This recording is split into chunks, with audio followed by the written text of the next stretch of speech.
কাঁচা বাজারের অনেক দাম, তাই অল্প অল্প করে কাঁচা বাজার কিনলাম। এমনি তো কোমরের ব্যথা, হাঁটতে পারি না। আস্তে আস্তে গেলাম বাজারে, এমন অবস্থা। চিংড়ি মাছ 50 টাকা নিলাম, মনে হয় 50টা গনিয়ে গনিয়ে দিছে। এই অবস্থা বাজারের।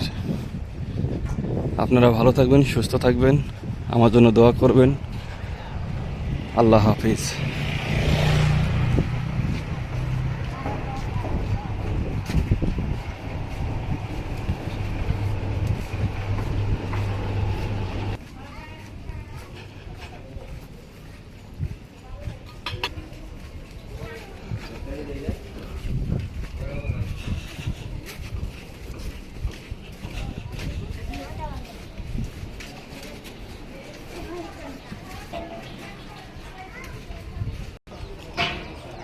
এখন বাসার সামনে আসলাম,